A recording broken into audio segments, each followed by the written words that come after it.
Eu estou aqui iniciando aí os trabalhos do estudo do objetivismo da Ayn Rand, e eu acho que ela vai ter aí um upgrade, vai ter aí um espaço muito grande nesse debate desse novo ciclo liberal que a gente está tendo no Brasil, porque essa crise que a gente está passando é uma crise cultural, e ela é uma crise que vem da capacidade que determinados grupos tiveram de impor na sociedade uma determinada filosofia.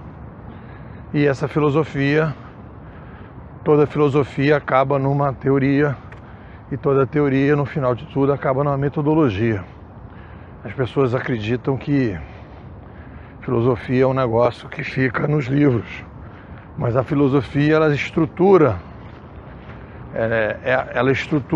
as bases, né? É a construtora do início de todas as estradas de pensamento. Então, depois que você estrutura a estrada de pensamento, digamos assim, a pedra fundamental da estrada, aquela estrada vai numa determinada direção, numa determinada maneira. Então, quando a gente tem uma crise profunda, como a gente está vivendo agora, em que a gente tem uma filosofia que gera um conceito de ideias, né? Essas ideias vão gerar uma metodologia, um partido, um projeto de execução de uma metodologia. Então, você vai implantar e você vai ter os resultados. Tudo bem? Bom dia. Você vai ter os resultados e aí você vai avaliar. No momento que você vai avaliar, às vezes é a metodologia que você diz assim, não, em vez de a gente ter feito isso, podia ter feito aquilo e tal. Mas a crise que o Brasil está passando, e a América Latina, e de certa forma o mundo, é uma crise filosófica, né? E a crise filosófica é que existem algumas pedras fundamentais da estrada que foram colocadas num determinado momento e a gente está vendo a consequência. Como elas estão distantes, a gente não consegue perceber o início do problema.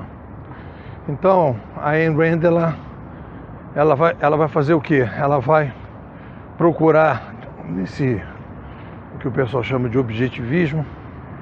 Ela vai procurar criar, ela vai procurar reestruturar, organizar o que seriam as bases filosóficas de um sistema de livre mercado, de um sistema estruturante da sociedade moderna. Ela vai dividir, olha, existem aqui algumas linhas de pensamentos filosóficos, e essa linha de pensamento filosófico,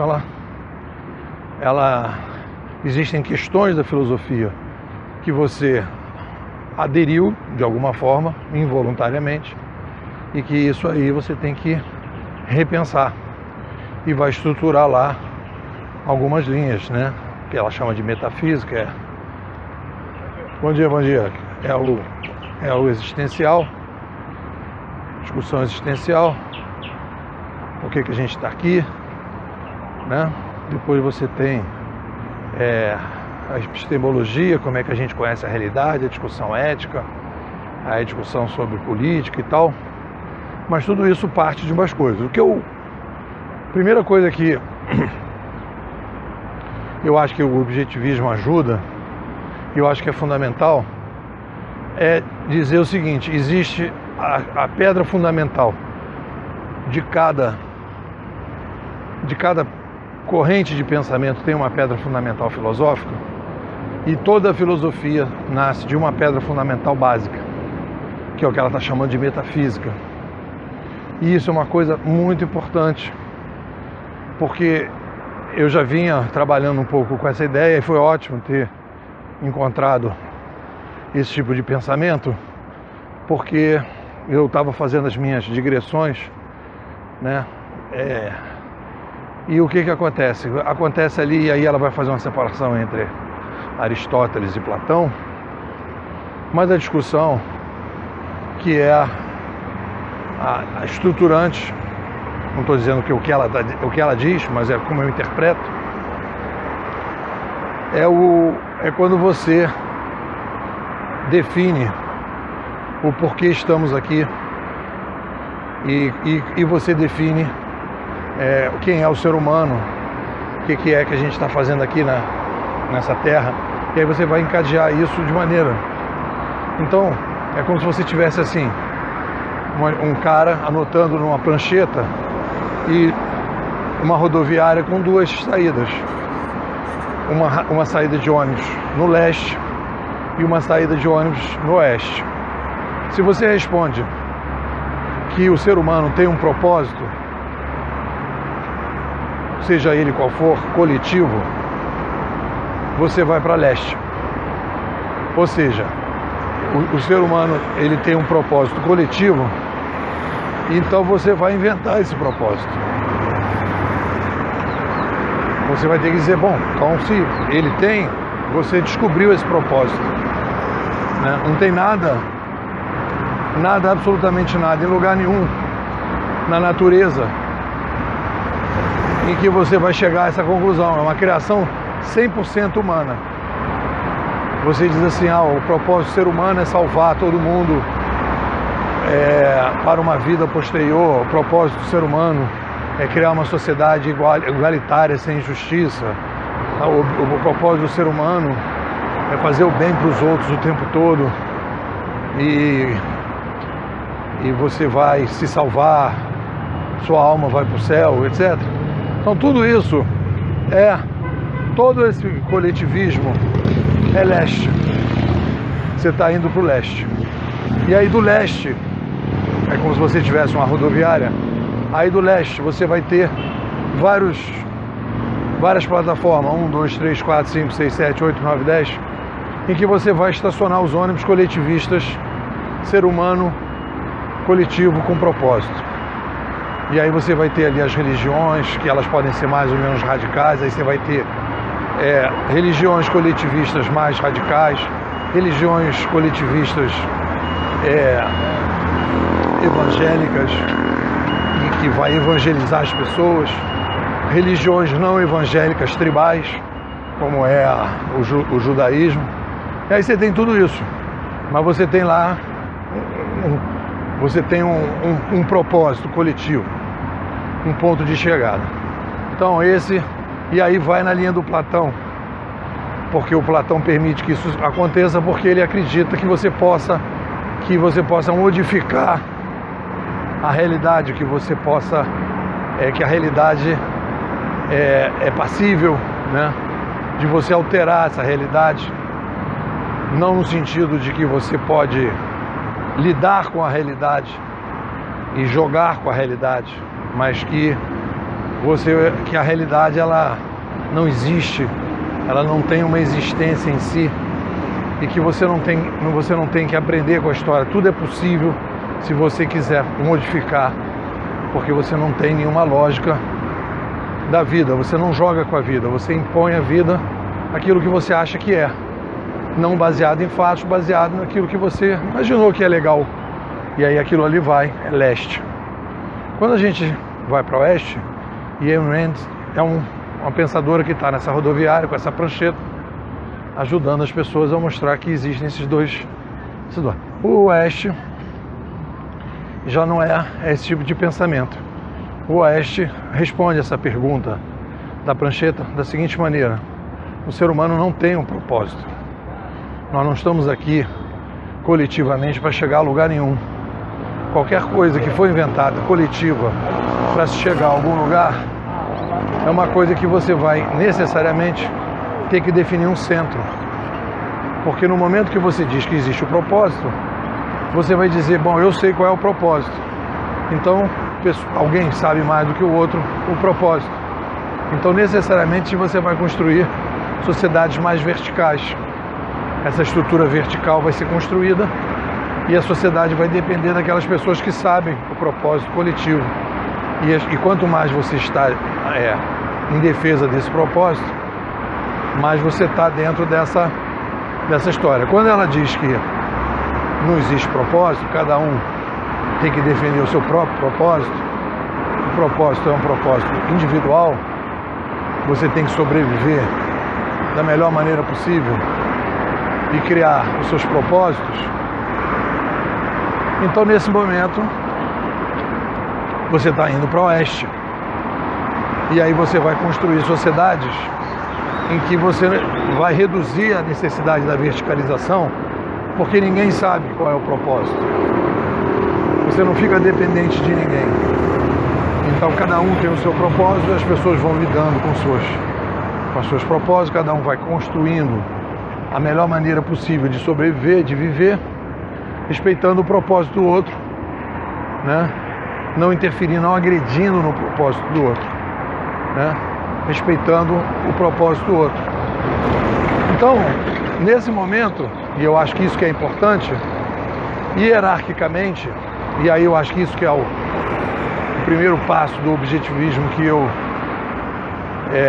me identifico, é quando você diz nessa rodoviária que essa é a primeira discussão. O resto que vem depois da estrada, vem depois dessa decisão, quando você sai da rodoviária. Então se você pega leste, você pega um ônibus para leste, e aí você está numa estrada de leste, você só tem condição de rever esse processo se você voltar para a rodoviária e pegar o ônibus para oeste. Você não vai conseguir. E aí ela diz, as coisas têm essa cadeia. Então se você tem essa visão coletivista, e eu estava conversando isso com uma aluna minha, eu exatamente estava falando sobre isso, que ia ser um debate filosófico, naquele livro do Sapiens, que ele diz que o ser humano ainda não encontrou o seu propósito. Ele fala, você vê que ele foi para leste, que ele fala, o ser humano ainda não encontrou o seu propósito. Então, filosoficamente, ele é platonista, filosoficamente, ele é coletivista, que quando o cara vai falar isso, ele parte do princípio que todos nós temos que ter um propósito. Então, se todos nós temos que ter um propósito, o ser humano tem que combinar esse propósito.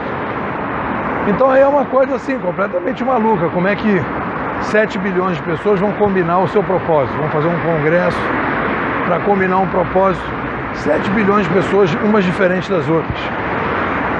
Então a ideia de oeste é que se existe algum propósito, ou se existe alguma coisa que a gente pode aprender em relação a propósitos humanos, não é apontando isso para o futuro, mas é analisando o passado. Aí você trabalha com isso como um retrovisor, tanto para você conhecer a vida, como para conhecer o que a gente pode chamar de, entre aspas, realidade, é ver o histórico do ser humano se relacionando com ela. Então, quando você vai pegar leste, você imagina que o futuro está em aberto. Você pode criar o futuro independente de tudo que já aconteceu. E aí você então começa a poder viajar na maionese à vontade, fingindo que a gente pode, que a vida não tem uma lógica, que todos os outros humanos que já viveram foram mais burros que você é mais inteligente que todo mundo, que agora você tem a grande sacada e que os outros não tiveram, né? Que é o que o pessoal chama de fatal arrogância. E então quando você vai para o oeste, isso não tem. Então nesse livro do negócio eu pesquei isso e percebi logo de cara que ele era um cara coletivista, que ele pegou o ônibus para leste, porque ele vai falar, a gente ainda não chegou ao nosso propósito e tal. Aí todo mundo fala, realmente, o ser humano tem que chegar a um propósito. E quando você bota isso na prática, e você imagina que isso vai acontecer, é uma loucura pensar desse jeito. Então a ideia da inteligência coletiva, da ordem espontânea, da cultura da participação, cultura da participação e inteligência coletiva são de pensadores digitais, e ordem espontânea do pessoal da escola austríaca, que se junta. Ou seja, é ao contrário, você vai, e é isso que é a base do objetivismo, é a partir do propósito individual de cada um.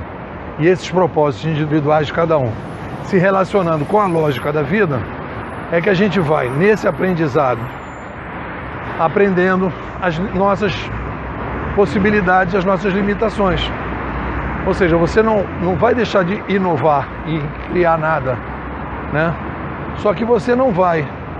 Você pode inovar e você vai criar dentro do seu espaço individual, mas você não vai propor inovações